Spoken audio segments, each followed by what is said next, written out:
Next question. So, uh, okay. Lost Child asks, Da Vinci, do I still keep my little grandma style coins orders open till May? I'm going through the whole May. The sell in May and walk away. I'm not doing that. Right. The reason why is because after watching Michael Saylor preach about how, yeah, you know what, if things have changed in such a way, a dramatic way, right? Because he said before March of 2020, right? Right, you had like economic models that would work, right? But what model works when if you have like a consistent behavior and a consistent model, and then all of a sudden, like for example, he points out a basketball game. You watch children playing basketball, and then you model who's going to win in the basketball game, and then Godzilla comes. Does it matter who's going to win? Right? Are you going to be able to figure out who's going to win? Right? I think Child's so. basketball game when Godzilla stomps on the court? No. Right? It don't matter. Those models don't matter. Right? So right? My model of selling May and walking away might have been broken because of the Federal Reserve. Might be broken completely. Right? Consider that. So that's why I'm not selling in May and walking away. Right? You've heard that term, right? Inti? Selling in May Yes, and of walking course. away? Of course. I think Plenty of I think times.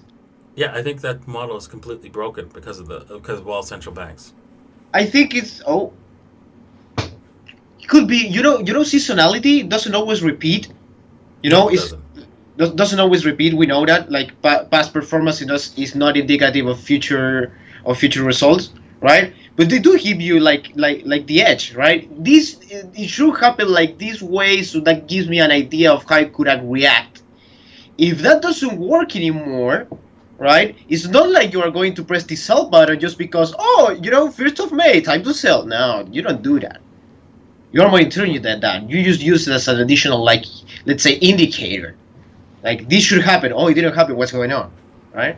Yeah, and I think you should use it as an indicator to say, okay, let me look at the chart. Let me see what's happening in the chart. And if this is happening in the chart, if we see something like, oh, it's reversing, and at the end of May, maybe I should maybe I should sell in May and walk away. I think that's how you should use it. Of course. But if you don't see that, you're not going to press the sell button just because it's a date on the calendar. Exactly. Exactly. All right. Next question. Next question. So Didi Abdillahi, sorry if I pronounced your name badly, sir, asked something that we just talked about, right? Two questions ago. Like, this person says that India is banning crypto. How is this going to affect Bitcoin? I think it's not going to do that much of a difference. What do you think, Da Vinci? What's going to affect Bitcoin? India banning crypto. India. Oh, Yeah. India? No, I don't think that. I mean, Even if they are a huge economic driver. hmm there's not a lot of economic power coming in from there. So I would say there will be a positive effect, but negligible. I think the cumulative effect of everyone buying Bitcoin is what we'll see. A huge move, right? And I think everyone should focus on owning Bitcoin. I mean, yeah, you might say, "Oh, this someone else could take better." Like Nia, like let me think about it. What coin? What was it called? Nano. Nano, it's free, right? Bitcoin's slow, right? It's gonna take over, right? No, dude, man. There's a clear mind share with Bitcoin. There's clear developers on Bitcoin. It's like saying because Bitcoin's a protocol, a means of communications. It's like saying, well, English is just one of many languages, and I think that English is going to fall and be taken over by, I don't know, Spanish, right? Right, one day, yeah, or let's just say Klingon, right? Because uh, what's it called? The Star Trek invented Klingon, so and people are using Klingon right now. And one day, yeah, we're gonna take English is gonna be taken over by Klingon. I mean, come on. What's up? Richie, do you know what a language and a protocol have in common? What do they have in common? That they evolve, they become better, they become faster, easier to use. Exactly. That's why it's not going to be replaced. Exactly. Because it's always moving in a direction of improvement.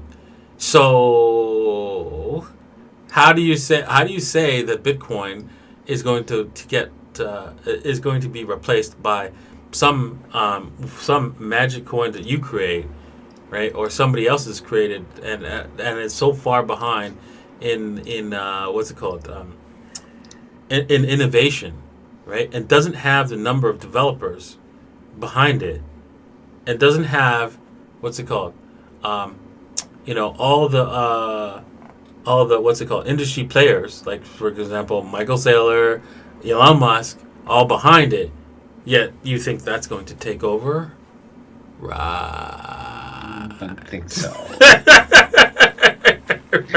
And it's the same with Ethereum, right? There are plenty of coins that want to take over it, and they won't make it. Yeah, because there's too many developers under Ethereum. Too many developers learned Solidity.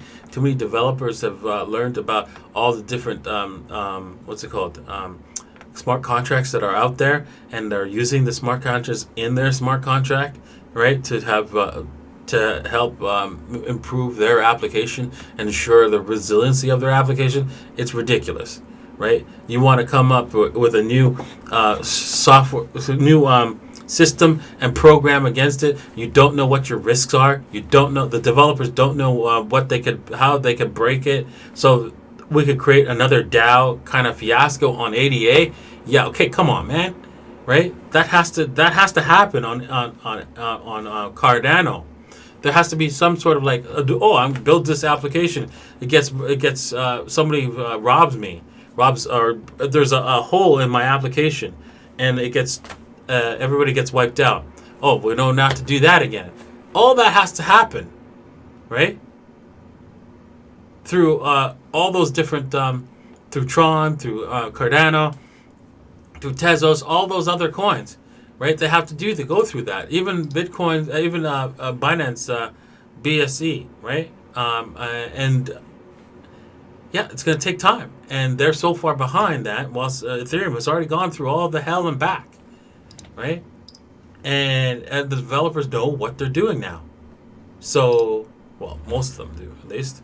More and more are starting to learn what to do and what not to do.